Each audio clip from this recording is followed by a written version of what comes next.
Friends, welcome once again. आज हम discuss करेंगे multiple choice questions on rheology, जो बहुत इंपॉर्टेंट है GPAT, NIPER, BITSAT, DCO examination के लिए। तो स्टार्ट करते हैं multiple choice questions on rheology. Question number 1, unit of viscosity is poise and centipoise, newtons, phi, stokes. पहले हम देखेंगे विस्कोसिटी होता क्या है। इसको समझने के लिए हम देखेंगे दो फिगर, ये रहा आपके सामने। There are two type of liquids here, एक ये वाला और एक ये वाला। आप देखिए फ्लो करने में इसको ज्यादा दिक्कत हो रही है, इसको कम दिक्कत हो रही है। तो जो ज्यादा गाढ़ा है ना, वो ज्यादा क्या होता है, विस्कस होता है। अब विस्कोसिटी ज्यादा है मतलब फ्लो करने में प्रॉब्लम है। डोजेस फॉर्म में कहां जरूरत है इसकी, flowability to ensure easy pouring. जब आप सस्पेंशन लेते हो या ऐसा कोई डोजेस फॉर्म लेते हो तो वहां पर फ्लो बहुत इंपॉर्टेंट है, विस्कोसिटी बहुत इंपॉर्टेंट रोल प्ले करता है। क्योंकि अगर यहाँ पर पोरिंग नहीं होगी, फ्लो नहीं होगा, तो क्या होगा, डोजेस फॉर्म यूनिफॉर्म नहीं आएगा। इसलिए विस्कोसिटी की जानकारी जरूरी है और विस्कोसिटी का मेजरमेंट जरूरी है। तो किसमें नापते हैं, पॉइस एंड सेंटीपॉइस। तो यूनिट ऑफ विस्कोसिटी आंसर होता है इसका ए आंसर। नेक्स्ट क्वेश्चन है, फैक्टर्स अफेक्टिंग विस्कोसिटी। कौन से फैक्टर्स हैं जो विस्कोसिटी को अफेक्ट करते हैं? Shape of molecule, temperature, addition of non electrolytes या ऑल ऑफ द अबव। तो सबका आंसर देने से पहले डिस्कस करते हैं वन बाय वन फैक्टर्स। पहला फैक्टर आता है शेप ऑफ मॉलिक्यूल्स। उसमें काम की बात यह है कि if the molecules are round और सर्कुलर, या हम कह सकते हैं कि इफ द पार्टिकल्स, या द मॉलिक्यूल या फिर पार्टिकल, तो if the particles are round और circular they can roll over each other easily. एक दूसरे पर लुढ़क सकते हैं, मतलब जो आपका सिस्टम है वो इजीली फ्लो कर सकता है। And deviation results in increase viscosity. जितना हम सर्कुलर से डेविएट करेंगे, सर्कुलर नहीं रहेगा, विस्कोसिटी ज्यादा होगी। तो हम कह सकते हैं शेप पर डिपेंड करती है विस्कोसिटी। अगला फैक्टर आता है टेम्परेचर का। इट रिजल्ट्स इन, या फिर हम कह सकते हैं increase in temperature results in breaking of bond between the particles and there is increase flow. Temperature की वजह से जो पार्टिकल्स हैं उनके बीच में बॉन्ड टूट जाएगा, विस्कोसिटी कम हो जाएगी और फ्लो आपका बढ़ जाएगा। तो हम कह सकते हैं टेम्परेचर इफेक्ट करता है विस्कोसिटी को। तीसरा फैक्टर है प्रेजेंस ऑफ नॉन इलेक्ट्रोलाइट्स। यहां पर ध्यान रखने की बात है, it results in increase in viscosity. तो तीनों फैक्टर हो गए, तो आंसर रहेगा इसका डी, मतलब all of the above. Next question, type of flow exhibited by flocculated suspensions। Flocculated suspension कौन सा फ्लो दिखाते हैं? न्यूटोनियन, डायलेटेंट, प्लास्टिक या स्यूडोप्लास्टिक। तो समझने के लिए पहले हमें यह डायग्राम देखना पड़ेगा। ये जो डायग्राम है ये लिया गया है एक वीडियो, जो इस चैनल का एक वीडियो है जिसमें पूरा डिटेल में एक एक चीज समझाई गई है आपको। इसलिए please subscribe the channel to know the details. आप देखिए इसके अंदर चार तरह के ग्राफ हैं। ये वाला ग्राफ ये न्यूटोनियन के लिए है, ये है आपका प्लास्टिक फ्लो सिस्टम्स के लिए है, ये है स्यूडो प्लास्टिक के लिए और ये है डायलेटेंट के लिए। तो सवाल है कि फ्लोक्युलेटेड सस्पेंशन कौन सा फ्लो दिखाते हैं?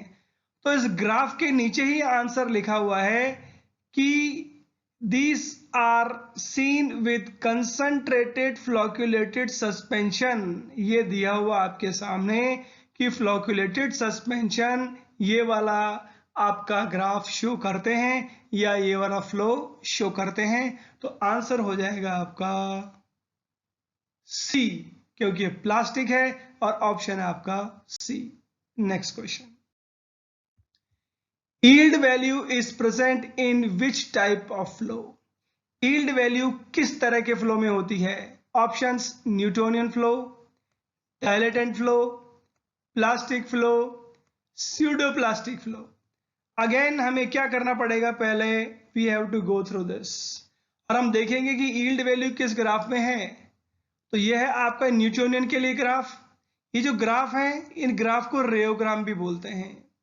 हम पढ़ रहे हैं कि जब भी डोजेज फॉर्म के अंदर या फिर जो सैंपल हम फार्मेसी में देखते हैं उसकी फ्लो की जानकारी हम चाहते हैं, वो फ्लो न्यूटोनियन है या नॉन न्यूटोनियन है।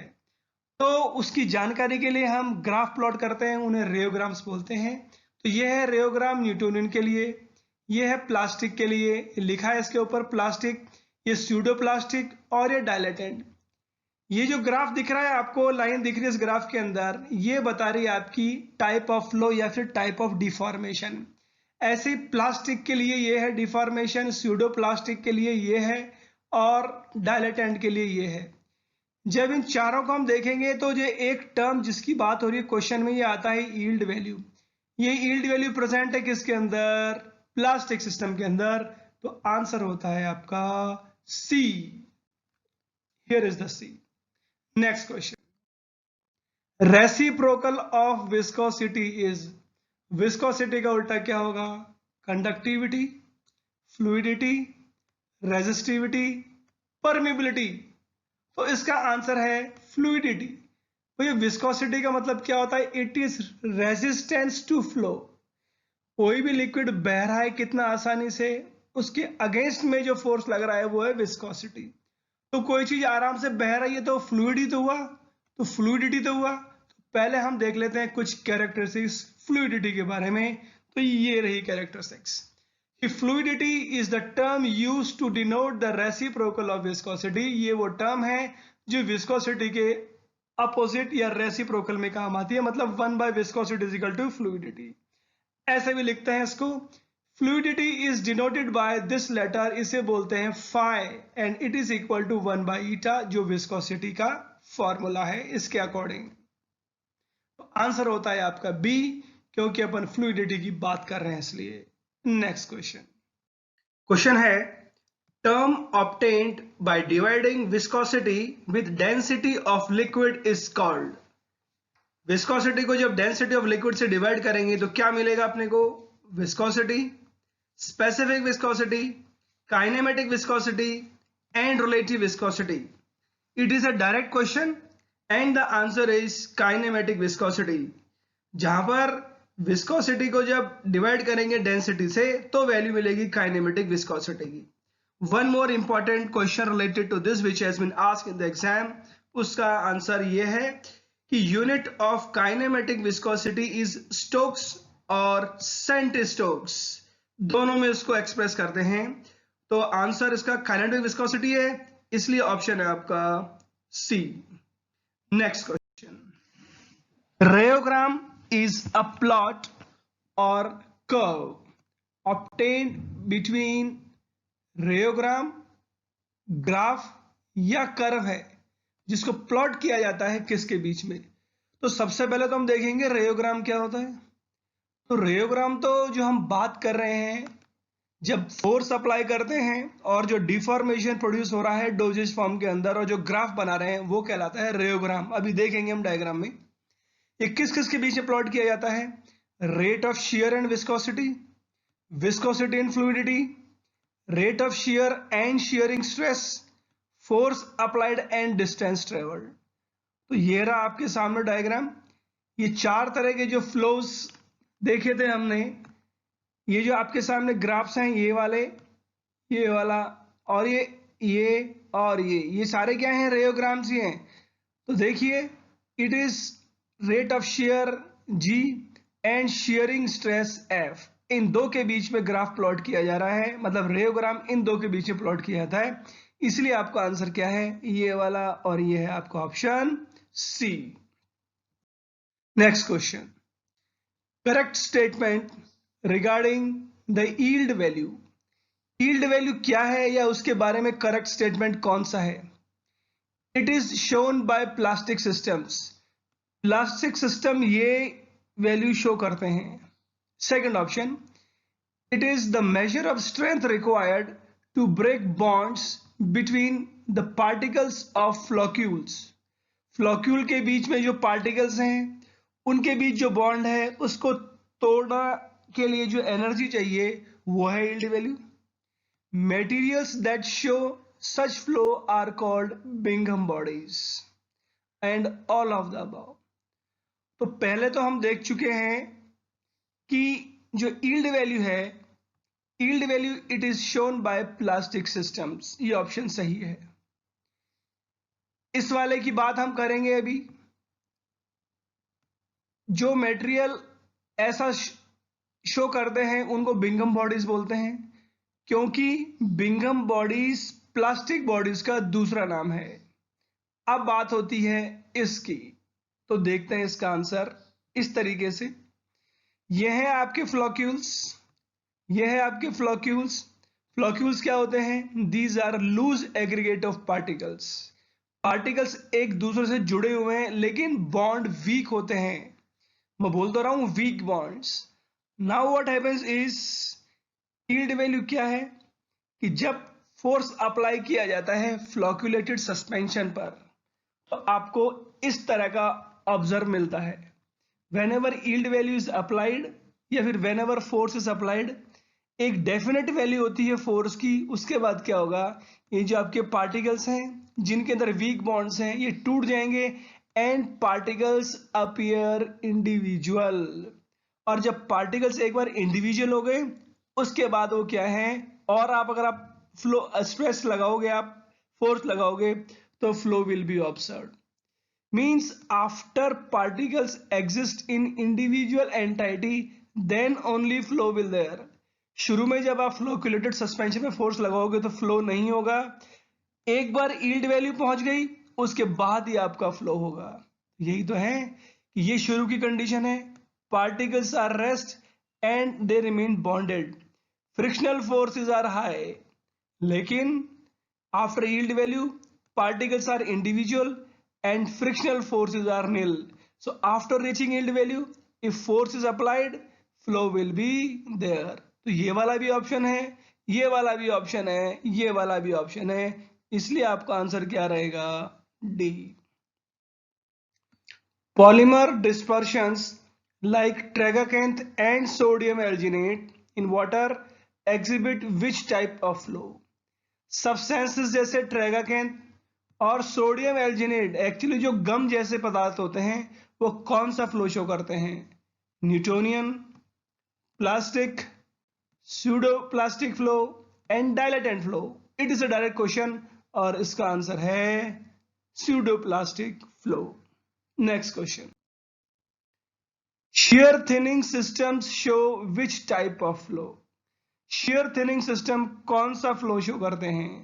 Newtonian, plastic flow, pseudo plastic flow and dilatant flow.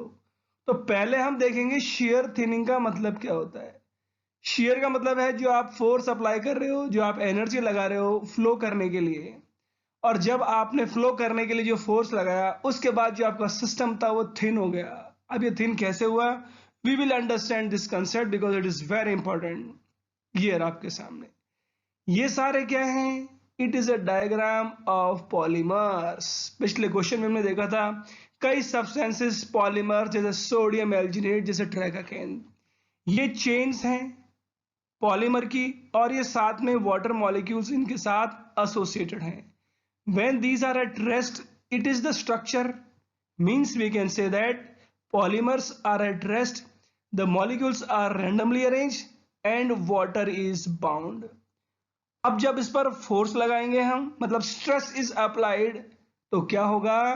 these water molecules are released और ये जो आपके पॉलीमर चेन्स हैं ये सारे अलाइनमेंट हो गए। कैसे? पहले देखिए आप इतना बड़ा एरिया कवर कर रहे थे लेकिन ये एरिया क्या हो गया? कम हो गया, मतलब बल्क कम हो गया। थिक से क्या हो गया? ये थिन हो गया, थिक से थिन, और एक ही डायरेक्शन में अरेंज हो गए, पहले अलग अलग डायरेक्शन थी। Means when ever force is applied polymers align on long axis and the water is released. तो थिक से थिन हो गया ना, इसीलिए इनको बोलते हैं shear थिनिंग सिस्टम्स। और एक और इंपॉर्टेंट चीज, these shear thinning systems are also termed as pseudoplastic systems। तो इसका आंसर होगा C. Next question, Suspension containing high concentration of solids more than 50% of small deflocculated particles show which type of flow. बात हो रही है डिफ्लोकुलेटेड suspension की और जिसके अंदर 50% से ज्यादा कंसंट्रेशन है, तो अगर ऐसा डोजेज फॉर्म है तो कौन सा फ्लो होगा उसमें? Newtonian flow, plastic flow, pseudoplastic flow या डायलेटेंट फ्लो? तो इसका आंसर है आपके सामने डायलेटेंट फ्लो। वो क्यों, इसका आंसर देखते हैं हम। देखिए ये आपके सामने है डीफ्लोकुलेटेड पार्टिकल सस्पेंशन जिसके अंदर हाई कंसंट्रेशन है। जब शेयर रेट बढ़ाया मतलब फोर्स किया तो क्या होगा? पार्टिकल्स फैल गए। अब थोड़ा और समझ लेते हैं इसको।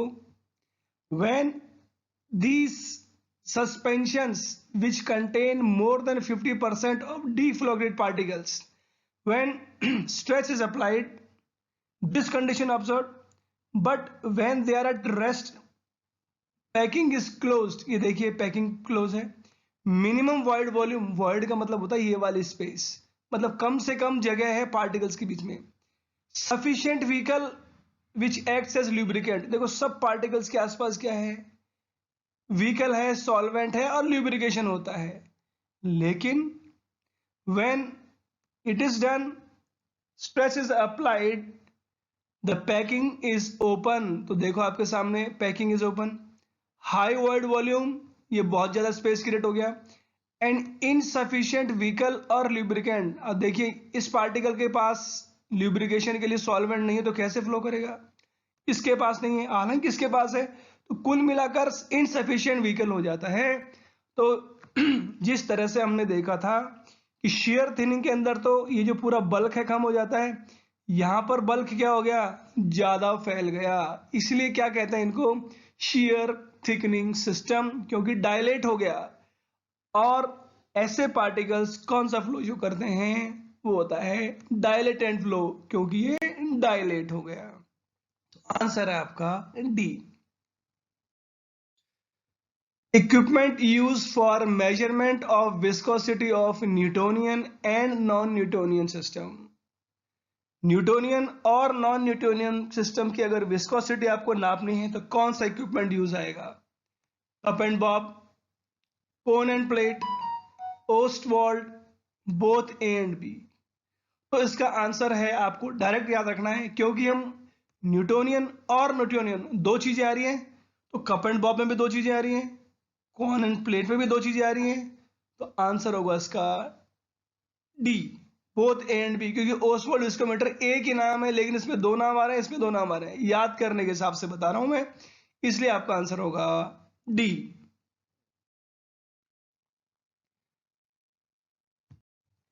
Question is identify the name of viscometer from the figure given. कौन से तरह का विस्कोमीटर है या फिर ये कौन सा विस्कोमीटर है, फिगर में से देख के आपको बताना है। तो ये रहा आपके सामने figure. Falling sphere viscometer, cone and plate viscometer, Oswald viscometer, या बोथ ए एंड बी, एक ही नाम है। तो ये बहुत कॉमन तरह का विस्कोमीटर है जो कॉलेज लेवल पर स्टूडेंट यूज करता है। और ये इस तरह की यूट्यूब है आपके सामने, आप देख रहे हो। और ये विस्कोमीटर कहलाता है Ostwald viscometer. It is very much important, इसलिए आंसर देखिए आप C. C is the answer. Next question, identify the name of viscometer from the figure given. ये कौन सा विस्कोमीटर है? फिगर से देखिए आप, ये रहा आपके सामने figure. Falling sphere, cone and plate, Brookfield, cup and Bob. तो ये विस्कोमीटर है। डायरेक्ट क्वेश्चन है, ये है आपका फॉलिंग स्फीयर विस्कोमीटर। थोड़ा सा और जानते हैं इसके बारे में, because it is very important. ये रहा आपके सामने और फिगर। इस तरह का एक ट्यूब है, ये ट्यूब इसके अंदर भी है। देखिए एक बॉल है, here is the ball, here is the ball. अब इसका प्रिंसिपल कैसा होता है? इस तरह का प्रिंसिपल है। ये लिक्विड है इनके अंदर, 4 कंटेनर इसमें लिक्विड है और इन चारों कंटेनर के अंदर टेस्ट सैंपल है या फिर जिसकी हम विस्कोसिटी जांचना चाहते हैं, हमने इसको फिल कर दिया। सबके अंदर हमने एक स्टील की बॉल डाल दी जिसका एक जैसा वेट होगा, एक ही डायमीटर होगा। Now depending on the viscosity of all these 4 liquids, अगर विस्कोसिटी इसकी कम होगी तो ये जो बॉल है स्टील की ये जल्दी नीचे आएगी। इसकी विस्कोसिटी ज्यादा है तो थोड़ा धीरे कम आएगी। इसकी विस्कोसिटी सबसे ज्यादा है तो बॉल सबसे देर से आएगी। तो यही किया जाता है कि एक्सपेरिमेंट स्टार्ट करने से पहले इसको टर्न डाउन कर लिया जाता है, ऐसे इसको घुमा सकते हैं ऊपर से नीचे, तो बॉल बिल्कुल ऊपर चली जाएगी। और आपको क्या करना है कि द डिस्टेंस ट्रेवल्ड, 2 पॉइंट होते हैं यहां से लेकर और यहां तक, जो मार्क किए होते हैं इस विस्कोमीटर के अंदर। आपको नोट करना है कि कितना टाइम लगा इस बॉल को यहां से यहां लेने में, और फिर एक डेफिनेट फॉर्मूले में उसको यूज कर विस्कोसिटी की वैल्यू फाइंड आउट की जाती है। तो हम देखते हैं इसका प्रिंसिपल जो आपको बताया उसी को कैसे लिख सकते हैं। Principle of falling sphere viscometer. To determine falling time of ball of known diameter density through a close to vertical glass tube of known diameter and length filled with test sample।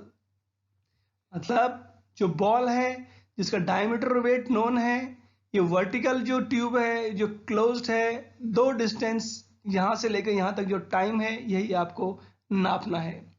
Viscosity of the sample liquid is related to the time taken by ball to pass a distance between 2 specified lines on the cylindrical tube. ये जो cylindrical tube है इसके बीच में जो 2 part हैं उसके बीच में ball को यहां से यहां आने में कितना टाइम लगा वही आपको नापना है। Velocity of ball which is falling through a liquid in a tube is dependent on the viscosity of the liquid. किस स्पीड से बॉल नीचे आती है ये निर्भर करता है विस्कोसिटी पर। It is related to the viscosity. So this is the story of falling sphere viscometer और आंसर है इसका A. Next question. Dilatant flow is characterized as the reverse phenomena of। dilatant flow किसका reverse phenomena है?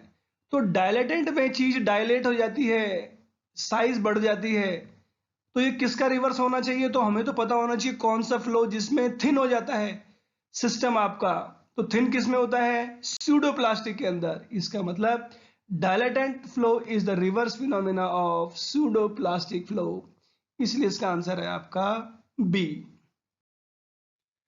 What happens to the viscosity of liquid with increase in temperature? Temperature बढ़ाएंगे तो viscosity के साथ क्या होगा? Viscosity increases, viscosity decreases, it में increase और डिक्रीज और no change. It is a direct question. Viscosity decreases, तो आंसर है बी। सीधा सा ऑप्शन। आप चाशनी जानते हैं, जैगरी जानते हैं। चाशनी जब गर्म होती है तो अब आराम से फ्लो होती है, लेकिन जब उसको ठंडा कर देते हैं, टेम्परेचर कम होता है तो वो गाढ़ी हो जाती है। तो आंसर आपके समझ आ गया होगा। Next question. क्वेश्चन है phenomena of slow recovery of consistency on standing of a material which has been lost through shearing is called as. मतलब जो मटेरियल है, डोजेज फॉर्म जिसकी हम बात कर रहे हैं, उसकी कंसिस्टेंसी वापस आना, और वो कंसिस्टेंसी खो गई थी कब? जब आपने स्ट्रेस अप्लाई किया था। Means whenever the material is kept for some time that consistency has been regained. वो फिनोमिनम क्या है? तो ये एक डेफिनेशन है, और ये डेफिनेशन है इसलिए ये डायरेक्ट क्वेश्चन है जिसका आंसर है थिक्सोट्रॉपी। तो आंसर है इसका थिक्सोट्रॉपी। लेकिन थोड़ा उसके बारे में समझते हैं ताकि अगर क्वेश्चन बदल कर भी पूछा जाए तो आप आज आराम से आंसर दे सकते हो। आपको याद ये रखना है, ये क्या चीज है भैया? ये तो जेल है। इसमें लिखा है it is a gel. When stress is applied it is converted into sol, and again when is kept on standing, जब इसको थोड़ी देर के लिए रखा गया, it is converted into gel. Means gel is converted into soul and soul is converted into gel। शुरू में पार्टिकल्स देखिए आप यहां पर पास हैं, बॉन्डिंग है, लेकिन जब स्ट्रेस अप्लाई किया गया पार्टिकल्स अलग अलग हो गए। लेकिन उसके बाद जब वापस उसको थोड़ी देर के लिए रख दिया गया स्टैंडिंग, पार्टिकल्स में वापस बॉन्डिंग हो गई, ये जेल में कन्वर्ट हो गया। This phenomena of conversion of gel into sol and sol into gel, it is the characteristic of thixotropy. तो कहां दिखती है ये और कहां इंपॉर्टेंट है? यहां इंपॉर्टेंट है। ये डायग्राम है सस्पेंशन का। सस्पेंशन के बारे में हम बात करें तो स्टेबल सस्पेंशन वो होता है जिसके अंदर रेट ऑफ सेटलिंग कम से कम हो या ना के बराबर हो। तो जब इस कंटेनर को हम सीधा खड़ा रखेंगे तो हम क्या चाहते हैं कि सेटलिंग ना हो, मतलब जो पार्टिकल्स हैं वो जेल बने रहें। लेकिन सस्पेंशन की ये भी कैरेक्टरिस्टिक है कि जब भी इसको टेढ़ा किया जाए, जैसे ये आपके सामने, तो there should be flowability to ensure easy pouring. जो मटेरियल है वो कंटेनर में आना भी चाहिए। तो ये कब होगा? जब आपका जेल कन्वर्ट हो जाएगा सोल के अंदर, मतलब यहाँ पर पार्टिकल्स इंडिविजुअल हैं, लेकिन जैसे ही एक बार पोरिंग पूरी होगी, डोज आपकी ले ली, इसको आप खड़ा कर दोगे कंटेनर को वापस, और कंटेनर को खड़ा कर दोगे मतलब आप क्या चाहते हो कि वापस जेल में आ जाए। तो ये कब हुआ? जब आपने यूज करने के बाद कंटेनर को रख दिया था, खड़ा कर दिया था, और जो कंसिस्टेंसी थी वो वापस आ गई। और इसीलिए ये कैरेक्टरिस्टिक है किसकी? सस्पेंशन की। और यही फिनोमेना क्या कहलाता है? थिक्सोट्रॉपी। आंसर रहेगा इसका बी। आपका बहुत बहुत धन्यवाद। नेक्स्ट चैप्टर में फिर जल्दी मिलेंगे मल्टीपल चॉइस क्वेश्चंस के साथ physical pharmacy. Please subscribe the channel, like, comment and share. Thank you.